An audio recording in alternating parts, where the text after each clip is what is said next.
Have you been trying to make sense of all the news lately as it relates to your mortgage or buying a home?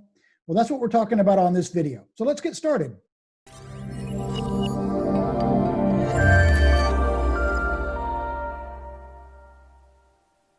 Hi, I'm Stewart Ebaugh, a realtor in the Atlanta area, and I hope you've been healthy and staying safe in these unprecedented times. Today, I've got a special guest with us to help make sense of all the changes going on in the mortgage industry during the coronavirus. Go ahead and like, comment, and share this video. And if you haven't already subscribed to my YouTube channel, click that subscribe button and also on that bell icon so you'll be notified each time I post a new video about real estate in our local area. And if you'd like a free copy of my home buyer or home seller's guides that'll save you money on your next purchase or maximize your sales price when selling, go ahead and click on the links that are down in the video description below. Melanie Wahlberg is joining us today. Melanie has been a mortgage lender for 27 years now and has her own company, Destiny Mortgage Lending, for 15 of those years. So please welcome Melanie Wahlberg. Welcome, Melanie. It's great to see you. Thanks for being on today. You're welcome. I'm happy to be here. So we've seen in the news a lot, or at least maybe a month or so ago, about interest rates being 0%, but that doesn't apply to home mortgages. Why is that? So big misconception. I think that was a real big blunder with the media. The news coverage wasn't really clear on that. So 0% is the interest rate that the Fed loans money to the banks. And then the banks, have to earn a profit. So then they charge me and you 3%, 4%, 5%, whatever the going rate is for the type of loan that they're wanting. So with all the changes over the past month, so what do buyers and even sellers too, because it affects either the buyers trying to buy their house or if they're moving out and have another home to buy, what do they really need to know now in terms of loans, interest rates, maybe down payment requirements, credit score requirements? How have those changed significantly since this has really kicked off? That's a great question. So loan programs have changed pretty drastically in the last couple of weeks. We're probably going to see some more changes in the next couple of weeks.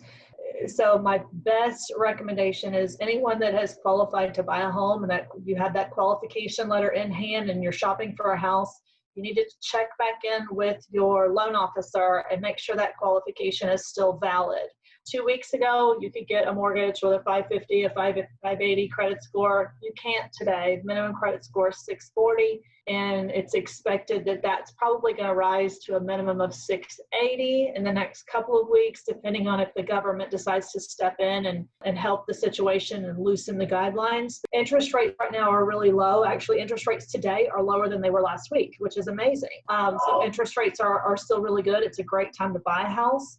So are there any programs now that are not available? Is anything going away? I know there's literally hundreds of programs. Yeah, so government loans, FHA and VA and USDA loans below a 640 credit score, it's pretty much gone. Bank statement loans, a lot of those are pretty popular over the last couple of years for people that are self-employed and can't qualify with the traditional method of verifying income with tax returns. Basically anything that's outside of the normal Fannie Freddie FHA bubble, it's gone. Down payment assistance loans, those are on the brink of being gone. I'm not even USDA. USDA is still around. It's harder to qualify. You have to have at least a 640 credit score. But now you actually have to have at least 3 months of mortgage payment reserves in the bank. So even though you're not spending money on a down payment, you still have to have some money set aside in reserves. So it just makes it a little bit harder to qualify. We really needed some government intervention. Some of the loan programs may be on the brink of collapse, but I'm gonna think positively that I just can't fathom that the government would let the staple loan programs like FHA and VA. I just can't fathom the government would let those go away. But if they don't step in with emergency intervention and some influx of funds through Ginnie Mae, it's going to be disastrous for those buyers. Yeah, I bet. So also in the news, we've seen about skipping mortgage payments, skipping rent, forbearance. What does that mean to the homeowners? I am glad you asked that question because there is so much misinformation out there right now. It's the absolute worst move that the homeowner can make, stepping in to forbearance and skipping mortgage payments. There's a few different reasons for that. Not only does it hurt the homeowner because even though you're skipping a few months of mortgage payments, you still have late fees and added interest added on. So if you're having trouble, if you're having a hard time making your mortgage payment, how will you make 3 months worth of mortgage payments, 4 months worth of mortgage payments a month 4, plus pay the extra late penalties that are being assessed and added on? Oh. And not only does it hurt the homeowner because there's added fees on there, but it hurts the entire industry. So the biggest problem right now that we're seeing with the pullback of loan programs and the tightening of loan programs is because of the widespread forbearances that's going on. So in the big picture, mortgages are an investment. So you obtain a mortgage, you're a home buyer, you get a mortgage, your servicer sells that mortgage in a secondary market. So right now, because there's so many defaults on mortgage payments, they're having a hard time selling those mortgages. Mortgages is a bad investment in the secondary market. No one wants to buy it. Okay. So if you're an investor, if you bought mortgages and you see, okay, well, here's somebody that got a loan at a 620 credit score with no down payment, versus this buyer who got a loan with a 20% down payment and a 700 credit score, which one would you invest in? So that's why we keep seeing the minimum credit scores rise and the tightening up of all these loan programs. It's because so many people are defaulting on their mortgage payments. So the more people that default on their mortgage payments, the tighter the reins get for everybody else. So there's other avenues to go. I mean, the government has said right now that you can borrow money from your retirement or withdraw money from your retirement accounts penalty free. So for people that are in a truly hardship situation, have lost their job, and they can't make their mortgage payments, I'm recommending that those people withdraw from their retirement account to have 3 months of necessities to live on, so they can make their mortgage payments, they can pay their utility bills and buy their groceries. And then you can pay your retirement account back yourself later on, but you're not going to be having these huge penalties and extra interest for defaulting on your mortgage payments if you chose that better option instead. That's the best recommendation that I have. I mean, not everybody has a retirement account, but you can borrow money from mom and dad or grandparents to get by through the tough times. But a lot of people do have retirement accounts. So retirement accounts aren't really growing right now.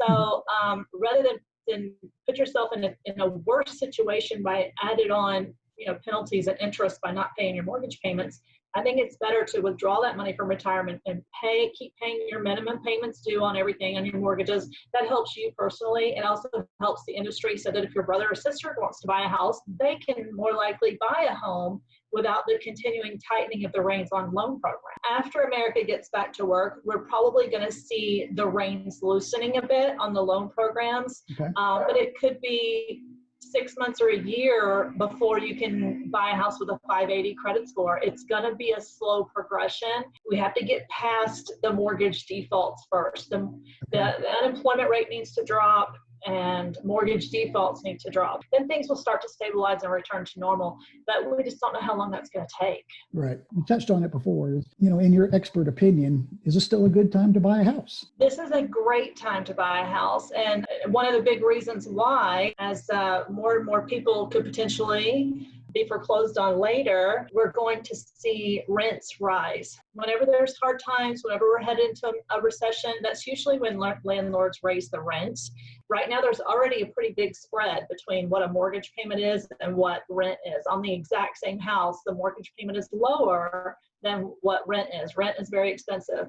People that hadn't even thought about buying a home are going to be like, wait a minute, I'm paying $1,400 a month for rent or whatever it is, and now you're going to tell me it's $100 more? I can buy a house for that. After this COVID nightmare ends and America gets back to work, I think our housing market is going to be pretty strong. So we have that to look forward to. If there's any last piece of advice that you want to give, you're welcome to. If not, I certainly just want to say thanks for joining us again today. Really appreciate you taking your time and sharing your expertise and your knowledge with us. You're welcome. Yeah, my last piece of advice is don't always listen to what's on TV and think it's 100% truthful. We have to be mindful to be as honest and truthful to homeowners as possible, home buyers and already existing homeowners too. All we have to go on in this business is our reputation. I know your reputation means a whole lot to you, Stewart, and mine does to me too. So the way that I can maintain my reputation and my perfect 5-star reviews online is to always be honest with people and help them. So giving people misinformation is not helping them. Right.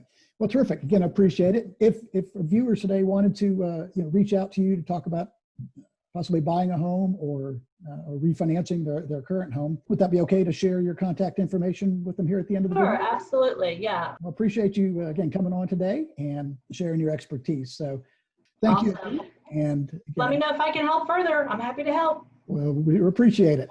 So you have a great day and look forward to talking to you soon. Sounds good. Thank you. Bye-bye. Okay, bye.